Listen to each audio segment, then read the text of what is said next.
Hey, guys, it's Saturday. Let's get into some tea and some topics and shenanigans because, Lord, there's a lot of tea out here today. But let's go ahead and speak. Hey, Miss SD Warren, Miss Tanya White, hello, and everyone joining this live. Thank y'all for being here. Y'all, pardon me for not being on camera because your girl is still in pajamas. Said, real, you good. Hi. Thanks for being here. All right, let's go ahead and jump into our topics. Everything said in the video is alleged and in my opinion. Let's jump on in. Hope y'all having a good Saturday. All right, so Candy Bird sits down and talks about, she's sitting down with a podcast interview, and she's talking about how her daughter Riley kind of let her know that any guys that she decided to be with prior to being with Todd, even with Todd, that she wanted to, I guess, meet this person and know who they are prior to, which, I mean, it's a great thing to introduce said person once you get to know them, of course, to your kids. Y'all know Riley has the attitude of Mama Joyce because Mama Joyce is who raised her because Candy was on the road. Candy didn't have time to be a mom, okay? But let's go ahead and get into this interview. Shout out to Willie Moore. Let's go.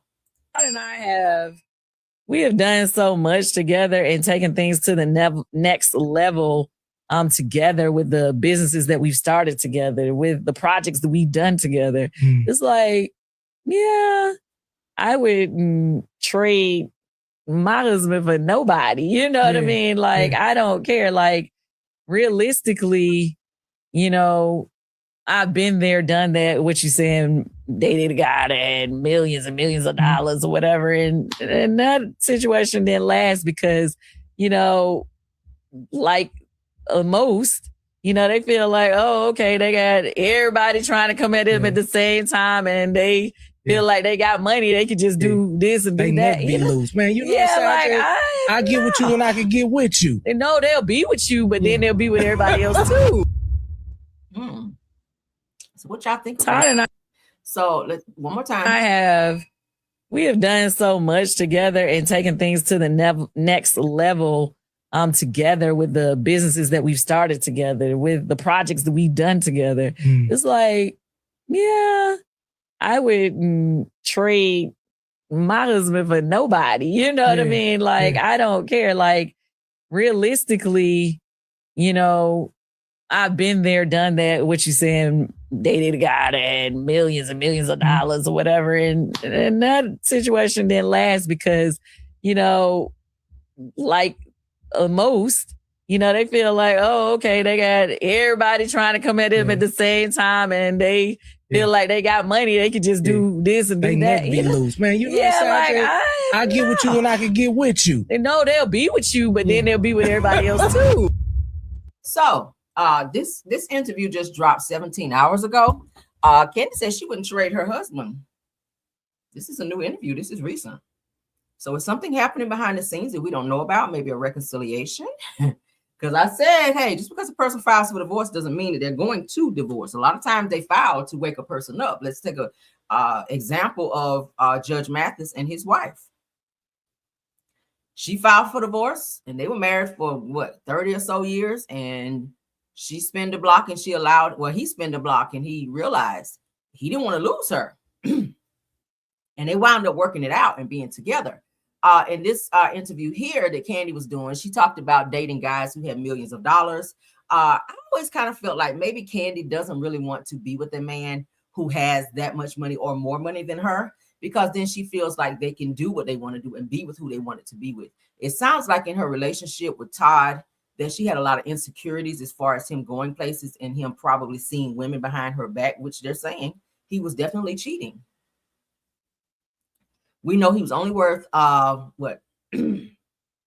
think 300,000, and she's worth 30 million. Like, he didn't really have a lot of money, but I think Candy likes men that she probably, I ain't gonna say can control, but she feels more comfortable when she's more so the breadwinner, because she feels like she's calling the shots. With Todd moving in with Candy, and with Candy having her name on the businesses and Todd attaching himself to her, maybe it made her feel like you know, she was, I ain't gonna say the man in the relationship, like she was kind of running things and made her feel a little bit more comfortable and not feeling like he could come in and just destroy everything or take everything from her. Because sometimes women do feel like, hey, I've been doing this thing this whole time myself. And even though if I meet a man, a lot of women will date down so that they don't feel like a man can just come in and just take over. Okay. Candy enjoys being in that space where she can call the shots. And Todd thought that he could come in and kind of change that, so to speak. And I think that it kind of made them bump heads in their marriage / relationship. But Candy is kind of hinting at some things here in this interview, because again, this is recent, that she was not, you know, she wouldn't throw him away for nothing. You guys see them hanging out for holidays. He goes to see her while she's over there on Broadway. And they're, you know, hanging out with the kids and doing what they used to do prior to the divorce. So I don't know. Again, they could be working things out. If so, great for them. But y'all can put in there what y'all think. Let's move along. All right. So we talked about yesterday where 3 teens jumped out of the bushes on 2 girls when they were walking to get something to eat. And they would go, I think, going back home. This was in North Carolina. One of the boys who was is said to be a suspect, his father has spoken out and he is blaming the mother, okay, saying pretty much it's the mother's fault. So North Carolina father blast. Let's go ahead and share so y'all can see with me. Y'all remember we talked about that? These 3 teenage boys jumped out of the bushes and opened fire on, and it hit a young girl, a young teen girl, and she passed away. Her sister who was with her, the young girl passed away in her arms, okay? And this was right before Christmas. So North Carolina father blasts his baby mama after his son is charged in the 13-year-old Jalea Toombs unaliving. So let's get into what he had to say. Then we'll do a commentary on the back end. All right, let's get into it. Shout out to the North Carolina Beat. What's up, live? I just found out one of them teenagers was my fucking son, man. That's why I was trying to figure out who them kids were, because I had that fucking feeling. I just found out it was my fucking son that did that shit, man. That was with them motherfucking boys. The same one I posted up earlier with the gun in his motherfucking hand.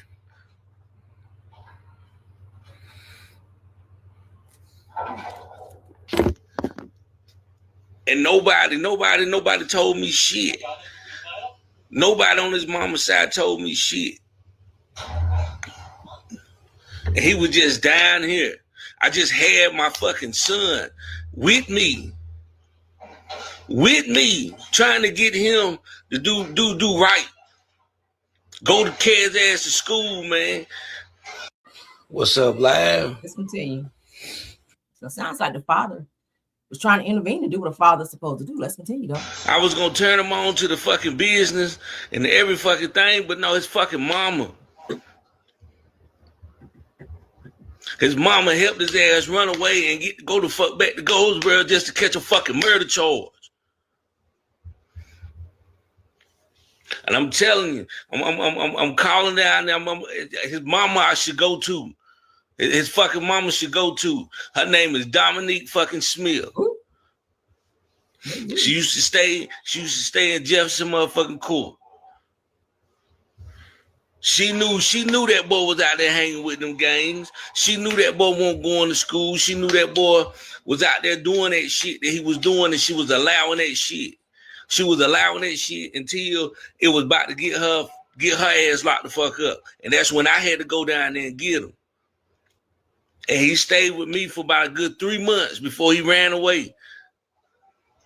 And she come down. I was gonna turn him on to the fucking business down there to come down here to come get him, instead of telling him, no, you need to stay down there with your daddy because you down here fucking your life up. And now he's about to be in motherfucking that damn prison for life. And then she ain't even got a nerve to tell me they locked my motherfucking son up.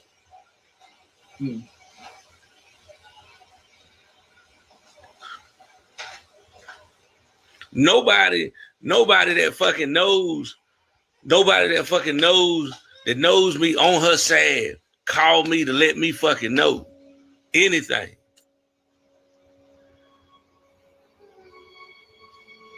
Not nothing. I had to do my own digging. And then my wife pulled up. My wife went searching for me and helped me search and found the fucking paperwork. Got him for conspiracy down there to come down here to come get him instead of telling him shit and murder.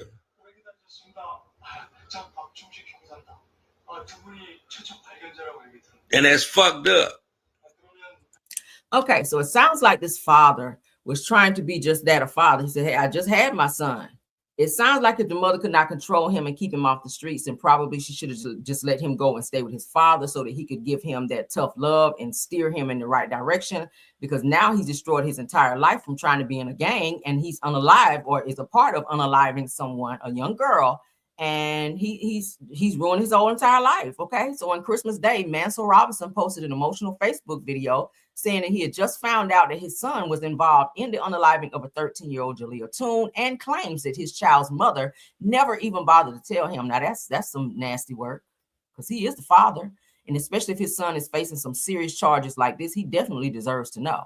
Now, according to Robinson, it sounds like says his son has previously been living with him out of state, where he says that he was trying to get the teen off the streets, back in school, among other positive stuff. But Robinson didn't hold back when it came to blaming his son's mother, Dominique Smith, as you guys heard him call her entire government name on his live. I said, wow. But you guys see what's happening here. We don't got to read all of this. The fact that this mother, it sounds like she could not handle him. And he definitely should have been staying with his father, because obviously he cares. He's sitting on this live, and we're not going to play the entire live. You guys can go to North Carolina Beat if you want to hear it in its entirety. But he's definitely out of control, and he's going to be facing some serious charges. He's faced with unaliving someone at 13. Like, that's young. That is young. Like, oh my God. So yeah, the mom, you definitely are kind of sort of to blame, because you should know where he is at all times. If he's not in that house, 13-year-old should not be roaming the streets. 13-year-old should not be somewhere where you don't know where they are. And that's just on period. So I feel like he definitely should have stayed with his father. Maybe because sometimes when men move on, we have kids with them. Sometimes the mother will act a little bitter, especially if there's another woman in the household, or if he's moved on with somebody else. Sometimes it can be some bitter anger or feelings in between both parents, and you have one parent, or the mother or the father, who don't want to cooperate in terms of trying to co-parent. But this is a sad situation. We're seeing a lot of our Black teens being put in these types of situations where they'll be locked up. And that's sad. That's so sad. He could have been, in a completely different space. But you guys sound off. Y'all sound off. Shout out to the father. All right. So yesterday we talked about Mendices coming forward to say that he and Yandy are no longer together. They haven't been together for a year. The people have been saying, okay, we want to hear from Yandy. We've been hearing about Mendices saying all of this. A lot of people saying that Mendices is kind of act like a damn female, talking so damn much. And I've been seeing other comments where it was like, look, this is not our business. If y'all ain't together, it is what it is. Because really, we already knew that you guys weren't legally married. But Yandy has now spoken up. So Yandy Smith, they says, maybe keeping it mostly quiet these days when it comes to Mendices, but she still seems to have some thoughts. Now, she reposted 2 interesting posts on Instagram Friday. One read, and let's go ahead and look at it. She says, now I finally understand the difference between people who love me, people who love to be around me, and people who love what I can do for them. So it was said in the beginning when she and Mendices got together, Mendices was facing a lot of charges where he was going to be sitting in prison for some time. And he did wind up going to prison. And Yandy was going to be on the hook for paying his restitution, which was thousands of dollars. But she decided that she still wanted to marry him off the record, so to speak, and not turn in their legal paperwork to where they would legally be married. So I guess it was more so of a off the record type of marriage. But she was, handling the financials and all of that as related to Mendices until he got out and got himself together and got on his feet. But it gives, and he says he's known Yandy for 20 years. So that's a long time to be with somebody and then act so unappreciative. And and we don't know all the ins and outs of their relationship. It's irrelevant. But let's finish what she had to say. She says, you're quieter now. I heard my business from people that I didn't tell. Together. All right. So this is what Mendices said. Y'all not together. So y'all getting a divorce? Well, we never was like legally married, so I don't know what a divorce. Like. So the rumors are true that y'all just did together. Y'all not together. So y'all just did it for TV. Listen, I didn't do it for TV. I think listen, it was Yenny's idea, right? Because in the beginning we had I was going through legal battles with courts and fines, and she said, let's not sign the papers, and I was like, all right, cool. Y'all just did it for TV. Listen. I didn't do it for TV. Listen. They didn't want to have to pay that damn restitution, and I get that, and I said that before. But she has now since responded since all of that. I did see where they went to some type of event together. He was kind of hugged up on her, like they were still in a good space after all this came out. So it doesn't look like they're in a bad space. He was kind of hugging her back, and he kissed her on the cheek. So it doesn't give that they're in a very bad space. It just gives they just don't want to be together anymore. And it's just understood that, hey, we're just going to raise these kids together, since we got these kids, and any businesses that we have, we're just going to continue with that. But as far as our relationship, it's not that. We already know Yandy is alleged to have a boyfriend that she was taken out of the country to be seeing him, and Mendices have been linked to several women in Atlanta, including Tamar Braxton, among other things. So it just gives that the two of them just, hey, grown up sometimes grow apart, and that's just what it is. So y'all can sound off on what you think. Let's move on. All right, Nicki Minaj child is getting some bad news, more bad news. Let's get her pulled up. Because child, y'all know since she had that little MAGA meeting, now over 7,000 people have signed a petition calling for Nicki Minaj to be deported back to Trinidad. All right, this says that Nicki Minaj was born in Port of Spain, Trinidad and Tobago. So they want her ass to go back after she, now it looks like 7,468 signatures have been signed for a petition that was drawn for her to be deported. So it said that the petition, which has been circulating online, emerged after ongoing backlash surrounding the rapper. Now, Nicki Minaj was born in Port of Spain, Trinidad and Tobago, before later moving to the United States, where she built her career. Now, the petition has sparked intense debate across social media, with supporters criticizing her recent actions and statements, while others are pushing back, calling the petition extreme and performative. As of now, the petition has no legal standing, but it highlights the growing polarization among fans and critics alike. So she's starting to lose more and more supporters. As you guys know, she's lost millions of subscribers and followers. But what do y'all think about this petition? What do y'all think? So far, there's 7,468. I'm pretty sure it's more since then, because this came out 13 hours ago. And people are steady signing it. So there has to be more. It's probably up to 8,000 by now. But yeah, they are done. People are done with Nicki Minaj. She is being canceled by the day. People are unfollowing her. It's crazy to lose millions and millions of followers in one day. I think it was 10 million she lost in one day. That's a lot. Now, I've heard of losing 10,000 or a few hundreds, but think about losing 10 million followers in one day. And the numbers are still counting. So I don't know what to tell you, Nicki girl. You really F things up for yourself, girl. All right, celebrities don't want to fool with you no more either. But let's move on, because there's a petition out there. Let's get into this Tyler Perry news, because there's an update. Y'all know he has had several sexual assault lawsuits filed against him. Of course, we talked about yesterday that Tyler Perry faces a $77 million sexual assault lawsuit from actor Mario Rodriguez. Lawyers call it a money grab. Tyler seems to have a type, because the other guy that's suing him, I said yesterday, they look exactly alike, right? It seems like Tyler like pretty white boys, allegedly, because the other guy, what's his name, Derek something, he looks very similar to this guy right here. So what's the guy, Mario Rodriguez, had some things to say. We're gonna listen to what he had to say. Let's go. Shout out to Ice Cream Combos. Hello, everyone. Just checking in with you guys about the news that I mentioned a couple days ago. I wanted to talk to you guys a little bit about sexual assault and harassment, and why the people stay silent. For a long time, guys, I didn't want to say anything, and I wanted to tell you guys why I didn't want to say anything. But when it happened to me, I felt ashamed. I was scared because of the judgment and the questions that people were going to start asking, almost like if they were going to blame me for just being there. Well, I felt all of that, guys, when a very big director, a very seriously powerful person that everybody knows, invited me over to his house to talk about roles and upcoming things that he was writing. Hello, everyone. Seems to be how he lured him to his house, because the other guy said the same thing. Tyler invited him to his house to talk about some upcoming roles that he had coming up, and wanted to talk to him about possibly letting him be in one of those roles. I mean, you could have just called me on the phone, but he called the guy over there, and started getting late. He asked him to spend the night because he didn't want him driving late at night.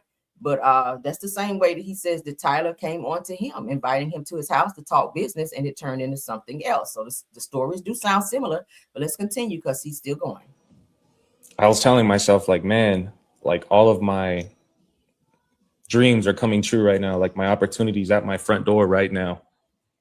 So much excitement going through my body. And then, guys, it happens. You know, my boundaries were crossed.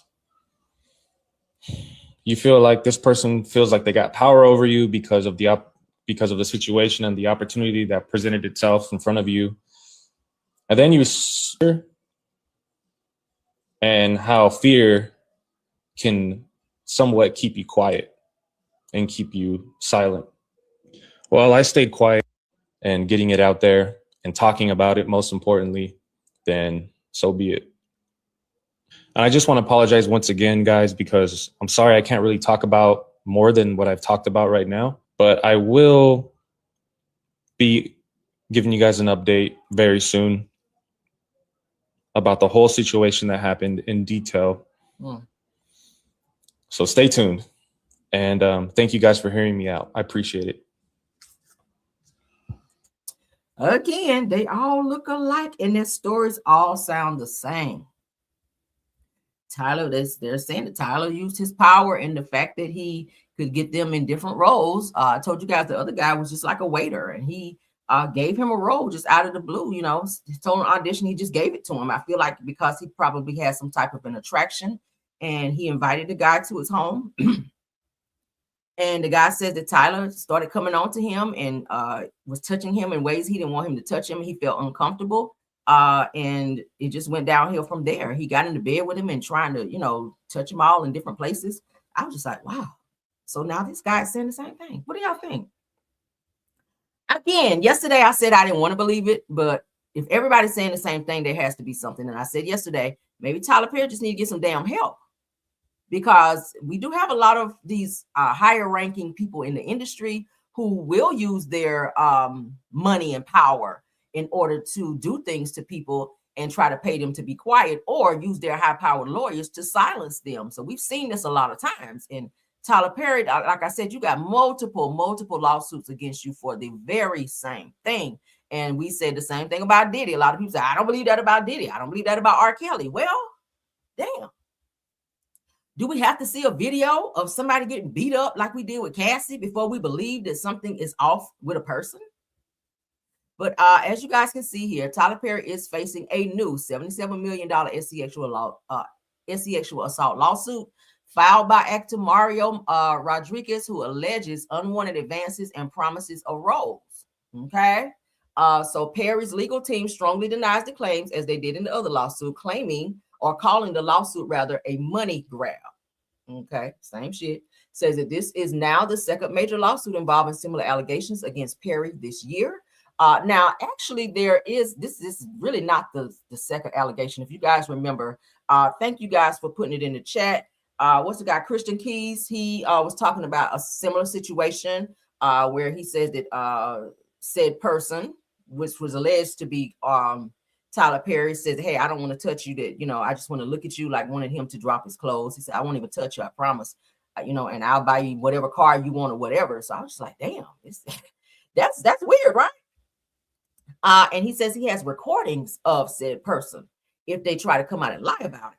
Then there was this other guy who also talked about he was touched inappropriately as well and tried to get a lawyer to go after Tyler Perry, only to find out that that same lawyer secretly worked for Tyler Perry. And, you know, that shit didn't go anywhere, but he did go live and talk about that situation. And some of the things that he was saying is very similar to what this man here is saying, as far as the other guy, Derek Chavez, I think that's his name, who also has filed a lawsuit against Tyler Perry as well. And let's not forget about Christian Keys, who broke down crying. I said, this man cannot be lying, because grown men don't just sit up and be crying over shit like that.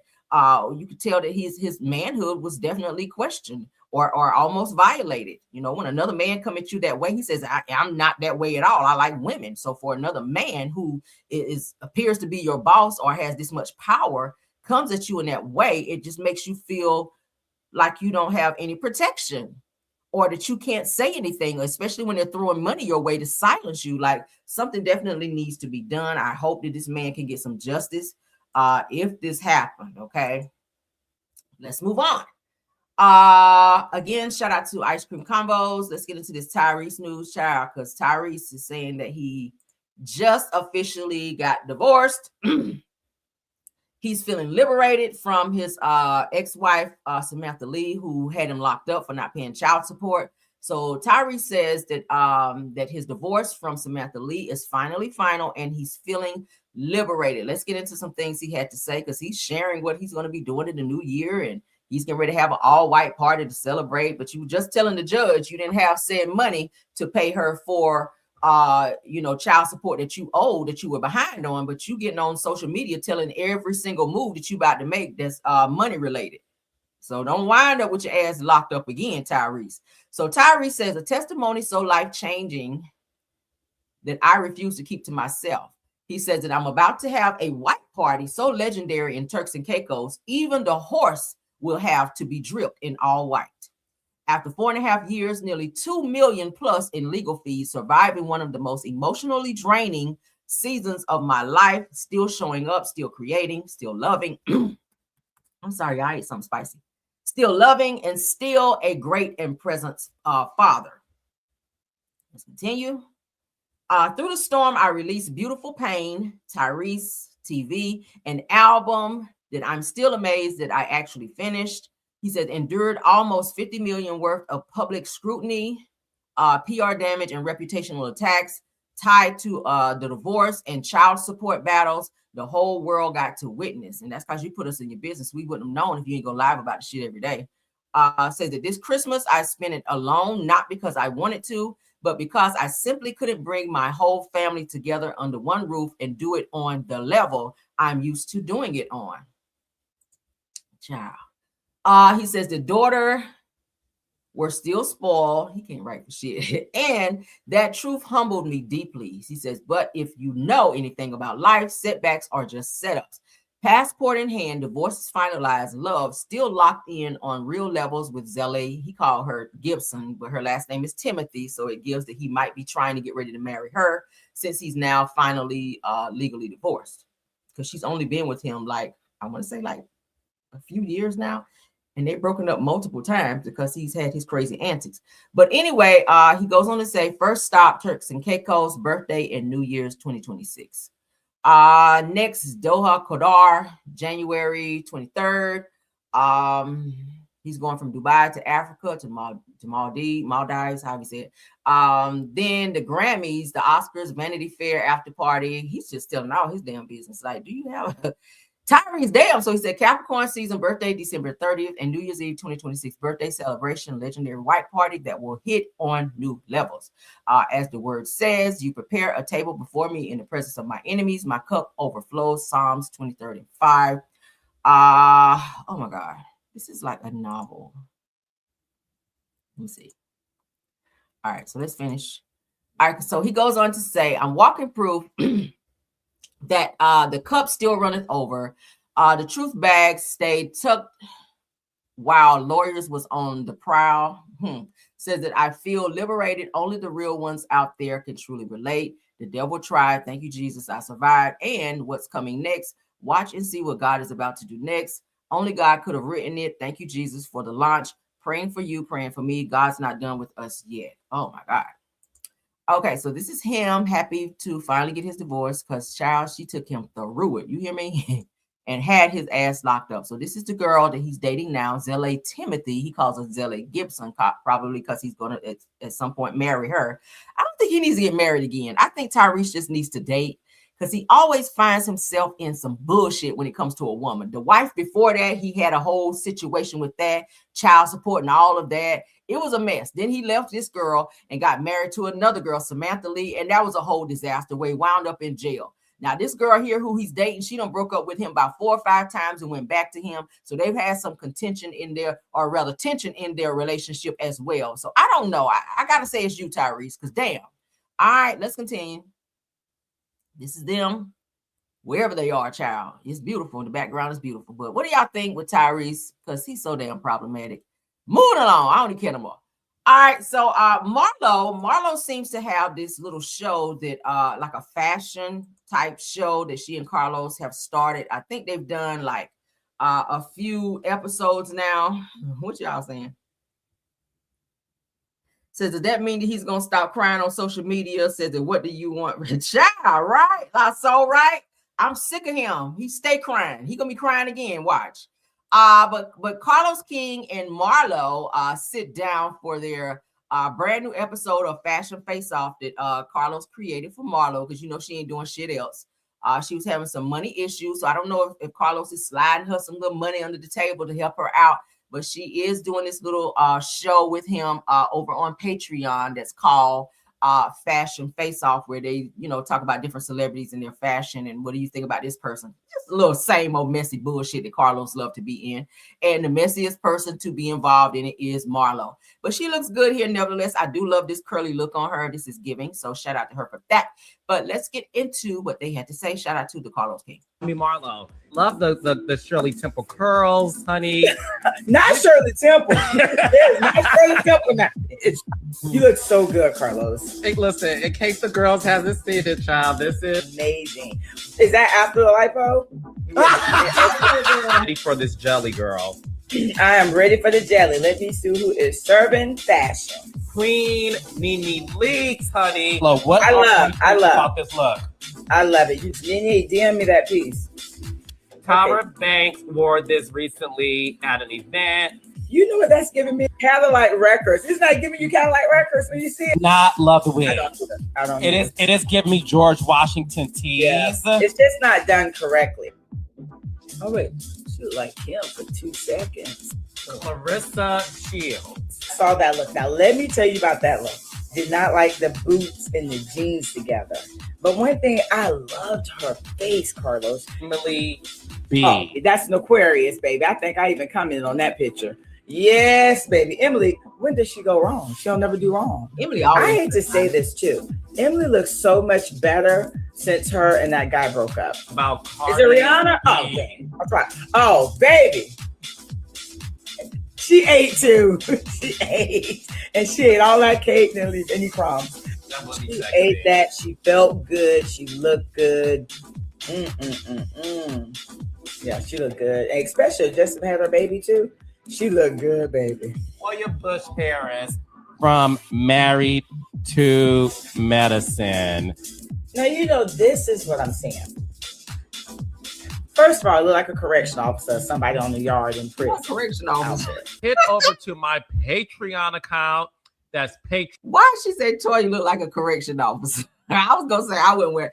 I don't like my pants that baggy. I do not like my pants to be that baggy. But the color was cute. The top was cute. But the pants, I didn't like the way they were like bell-bottomish. I don't like that. But yeah, I mean, Marlo is a great person to have for this particular platform because she definitely is a fashion icon, honey. Marlo always look good when she step out. So I got to give her that. But what do y'all think? What do y'all think? Would y'all like to see Marlo back on the show? Real Housewives of Atlanta?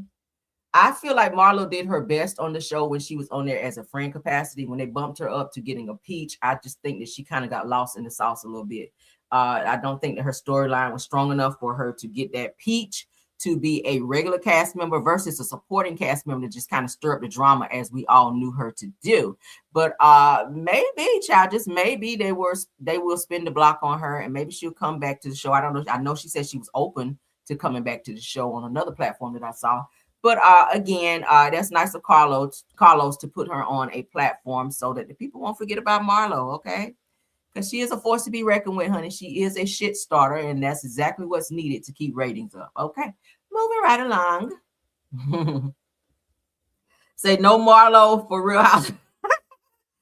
Oh my God, y'all said no more Marlo. Y'all don't like Marlo. She did not do well on Real Housewives. Like, we were over that whole auntie storyline for her nephews. We were over that shit. Like, okay, what else you got going on, girl? Like, thank you for taking your nephews in, but we are over this shit. Okay.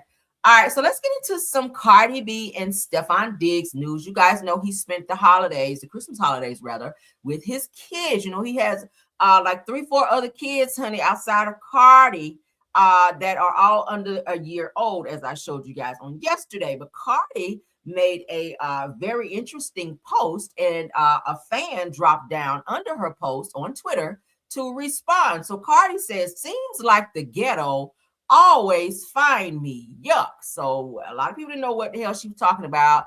A few people, one of which is here on my screen, thought that maybe she could have been referring to Stefan Diggs having all these damn babies under a year old, to where he had to spend the holidays away from her because he was spending time with his other kids.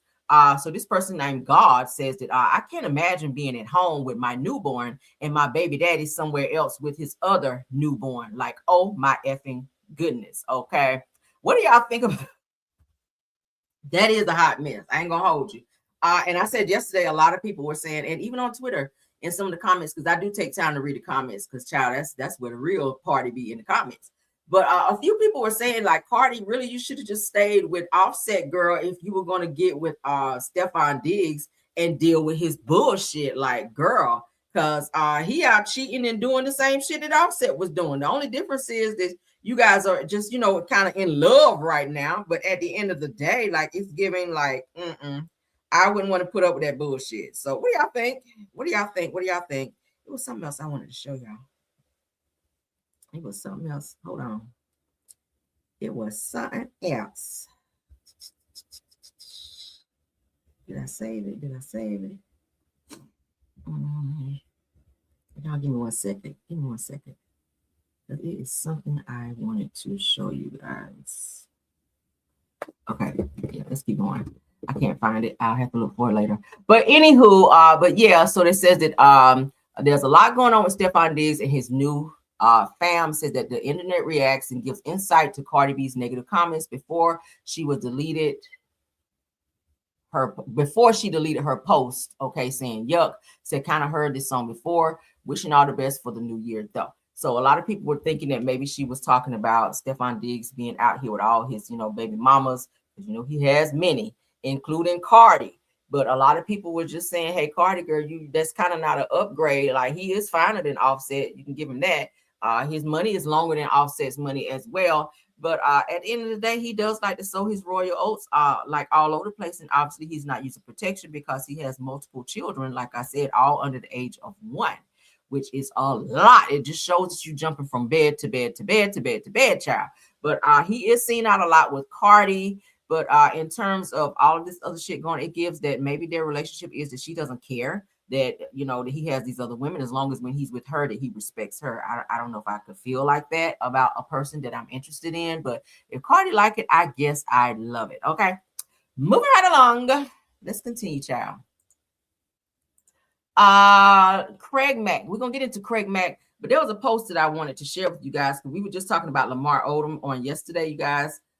Where he made mention of sleeping with over 2,000 women. I said, nigga, like, what are you thinking? I hope you've been to the clinic lately.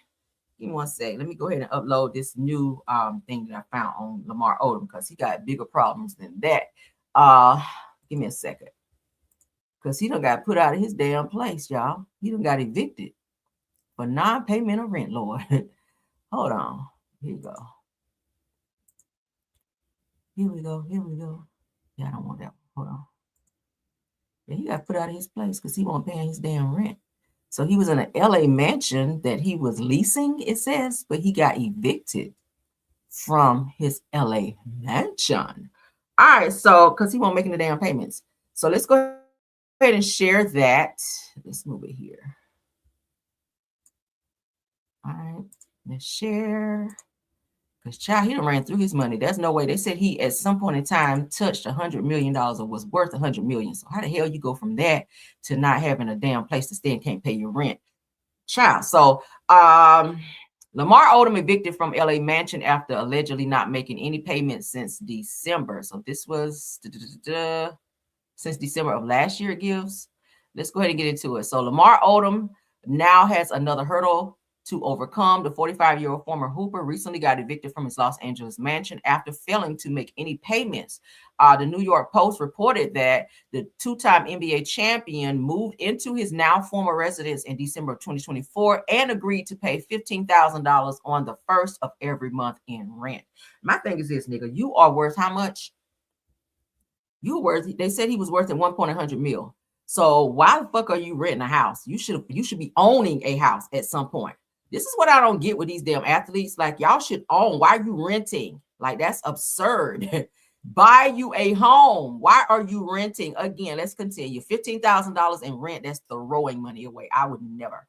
But let's continue. By March, he had racked up a $45,000 debt, leaving Executive Recovery Group Incorporated, the company that subleased him the home, with no choice but to sue him for the alleged past due rent, forfeiture of the agreement, attorney's fees, and damages. Now, they claim that they gave Odom multiple warnings, including a 3-day notice posted on the residence on March 11th that stated that he either pay what he owed or leaves. That if you fail to perform or otherwise comply, landlord declares the forfeiture of the lease or rental agreement under which you occupy said premises. They wrote in the court documents, also saying that they mailed him a notice. It goes on to say that by March 17th, they formally terminated the lease with the former Los Angeles Lakers star.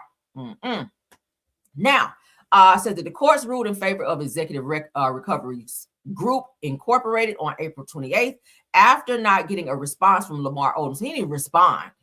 He's just like, I don't give a damn. He's probably high somewhere.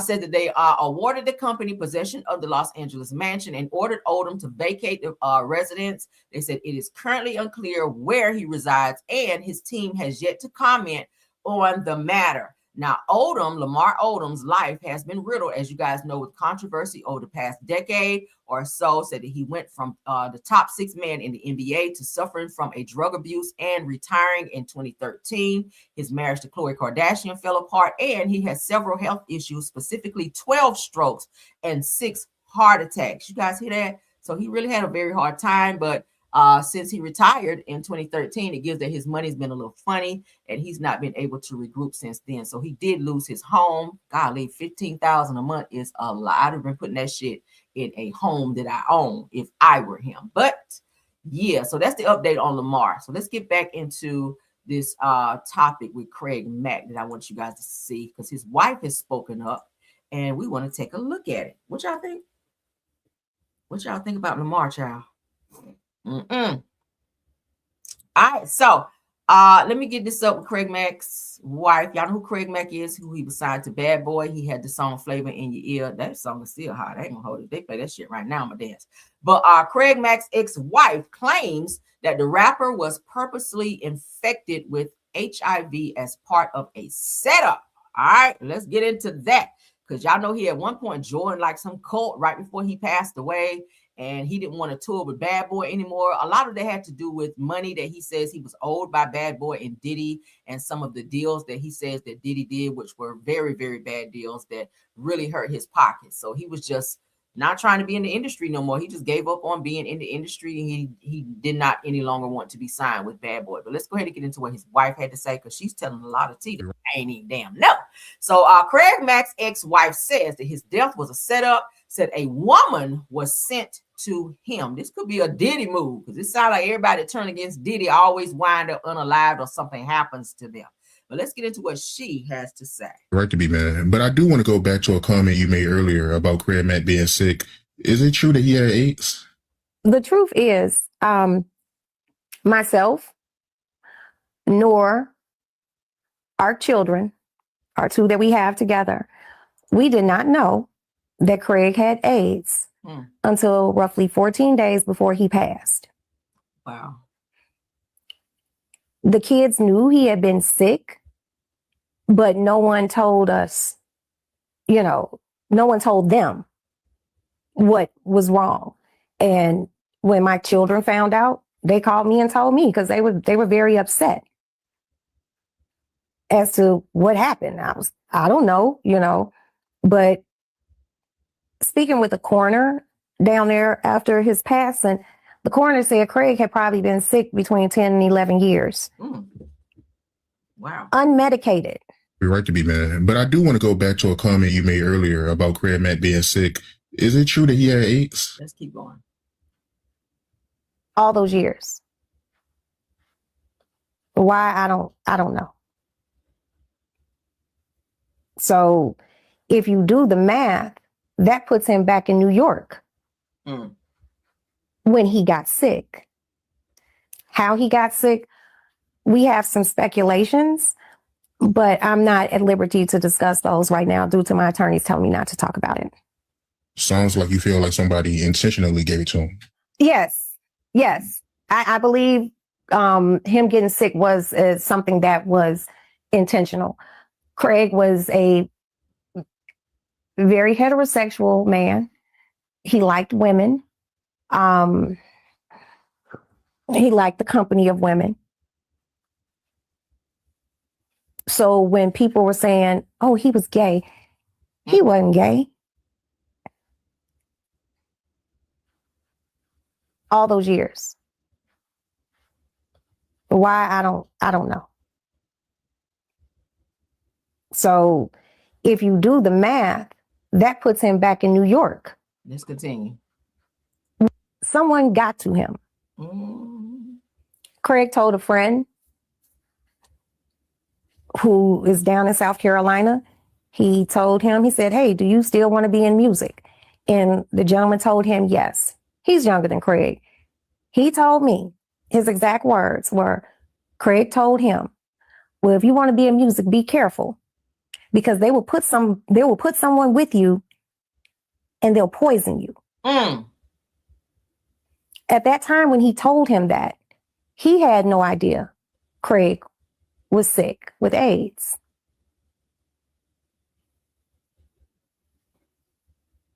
So and Craig had a feeling that it was something given to him, not in, I guess, the way people usually contract AIDS. I don't know.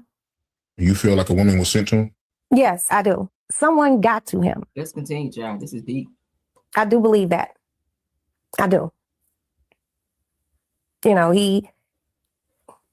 Craig was a big man. Craig was a 6'4", 285-pound man.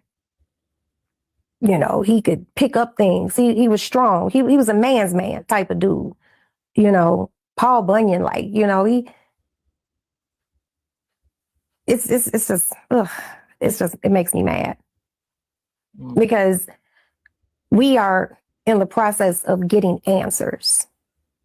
And it's not so much I need an answer. My children want to know. It's owed to my kids. How? Crazy. Because that's something that bothers them.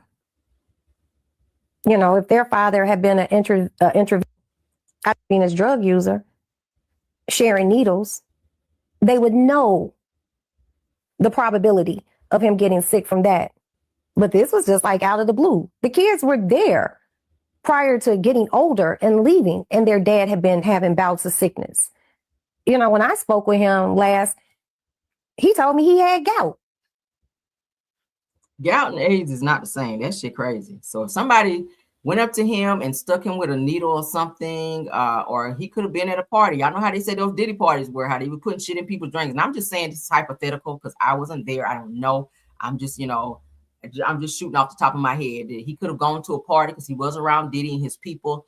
Maybe when Diddy found out that Craig Mack was not trying to be with the label no more, he probably went to a Diddy party He probably was given a drink. Maybe he passed out and somebody probably injected him or stuck him with a needle. We don't know. Anything could have happened. But if his family or nobody knew, or they said that Craig didn't even know up until 10 days or so before he passed, it sounds like maybe he was hit with a dirty needle. And that's not the first rapper that I heard was hit with a dirty needle. They said the same thing about Eazy-E. Go read it.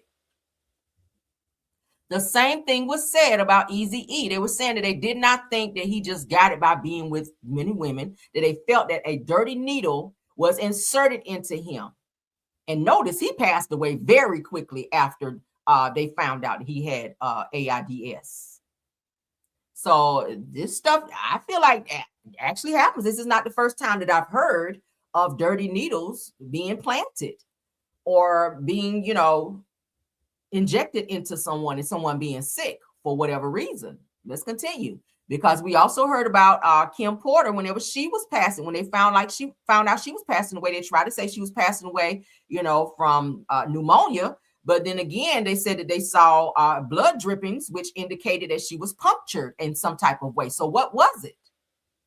It sounds like the same shit. Everybody that decides not to have a relationship with Diddy anymore, this is what we hear. And I'm not saying Diddy did it, but I'm just saying it just sounds a little sus.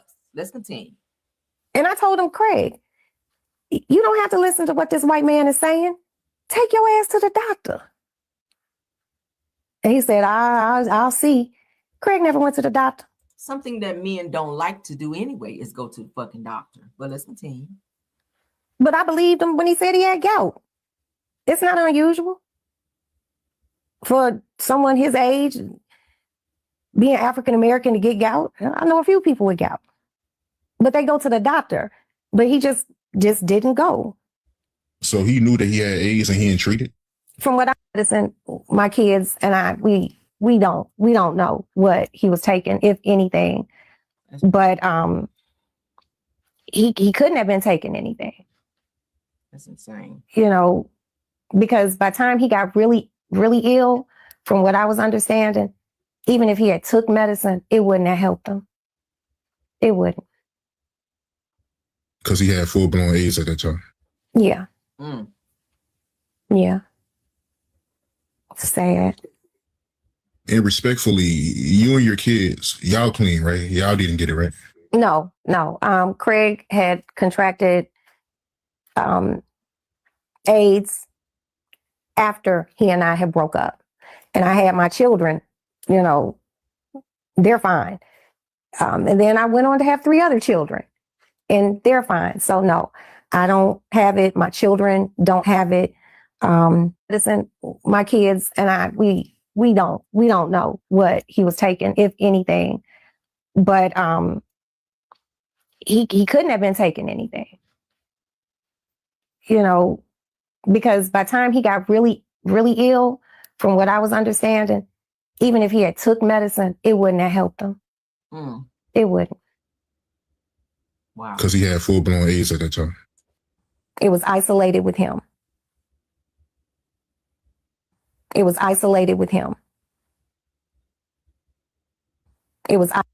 What do y'all think about this?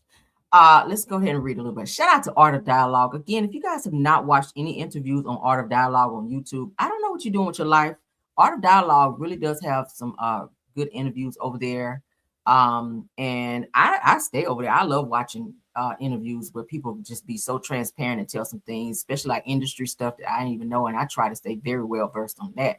But I had no idea all this stuff was going on with Craig Mack. I knew from was it an Unsung or something that I saw on him where he was involved in some cult or something right before his death. And I think it was somewhere in like South Carolina. It was somewhere down south that he got to this cult, like this religious cult that he was involved in, and he did not want to have anything else to do with music. They said that Diddy and the people from Bad Boy reached out to him multiple times because they were supposed to be doing like a Bad Boy reunion, and they wanted him to perform, and he declined every time. They offered him lots of money to do it, and he still said no. So that just shows how much he was not fucking with Diddy and his people. But let's get into this. The legacy of late Craig Mack is being thrust back into the spotlight following a series of shocking claims made by his former wife. Now, during a sit down with the Art of Dialogue, Roxanne Alexis Hill Johnson revealed her belief that the Flavor in Your Ear rapper did not contract AIDS by accident, but was instead targeted. That's possible. Anything is possible. Now, Craig Mack, who was the first breakout star of the Diddy founded, Bad Boy Records in the early 1990s, passed away in March of 2018 at the age of 47. Now, while his official cause of death was eventually linked to HIV and AIDS complications, Hill Johnson suggested that there was a much more sinister plot at play behind the scenes of the music industry. Now, according to Hill Johnson, she and her 2 children were kept in the dark about the rapper's true health status until 2 weeks before he took his final breath. Now, the kids knew that he had been sick, but no one told them what was wrong, according to her, adding that a coroner later informed her that Mac had likely been battling the illness for an entire decade. Ain't that something for you to be with a partner and you still having kids with them and didn't even know this person had AIDS? Thank God. She says she and her children were not infected by this. Thank God, because she had kids, while she was with him. So praise God that she was not infected by that, nor were her kids infected. But it's very sad that she's saying that this may have happened to him again. Prayers up, man. Prayers up. We lost a real one because Craig Mack was definitely a great lyricist. Like, y'all go back and listen to his stuff. Oh my God. Like, he really helped jumpstart Bad Boy Records back in the day. I don't think anybody that didn't hear Flavor in Your Ear was not a fan of the song. Like, damn, that song is still a bop right now if you play it. And then don't mess around and put Biggie on there for the remix. Like, oh my God, that just blow the whole damn roof off, right? But yeah, that song, I was a fan. I ain't gonna hold you. I was definitely a fan of Craig Mack. So rest in peace to Craig Mack, and shout out to his wife for speaking out and being transparent about that, because damn, that's some stuff I did not even know. But yeah, what do y'all think? That is the end of our video. I ain't gonna hold you guys long, but I will be back with more news that I know you guys can use today. All right. Yes, honey. So thank you to my top flight mods. I see you, Truth TV Podcasting here. It's also Rose Olmstead. Thank y'all for modding for me today. My other mods who could not be present: Tyra, KBR, Sweet Essence, Scorpion Miss could not be here as well. So shout out to them because they also do an awesome job when they're here as well. But let me take this trigger warning down because we don't need it no more. But y'all make sure you sound off. I'm interested to see what you guys feel about the topics that we discussed today. All right, let's keep it cutesy though. All right, let's keep it cutesy. But also, please don't forget to like the video. Please don't forget to hype up this video. You can share the video if you like as well. And also don't forget to subscribe to the channel so that you guys will be able to be up in here and know when we have some news, because y'all know we have great topics as we just had today. But thank you all for being here. I see you, Lasso. Thanks for being here. Continue commenting. We love that over here. And I also love when you guys engage in the comment section. As long as you guys aren't being disrespectful, I don't mind it, because not everybody's going to agree with every single topic or even with what I have to say. And that's fine. You guys, that's fine. As long as you guys aren't disrespectful, y'all can have a little back and forth as long as you're not disrespecting each other. I don't mind that either, because, hey, it's what it's called. You're engaging with each other. So we love that. Y'all continue that, and I encourage that, okay? But let's just all follow the rules and be respectful to one another. All right, but we're going to get out of here. Thank you guys so much. Thank you to all the content creators that joined this live as well. You guys know who you are. Love you guys down. Again, keep your notifications on so you guys will know when I go live. All right, until the next video. Bye.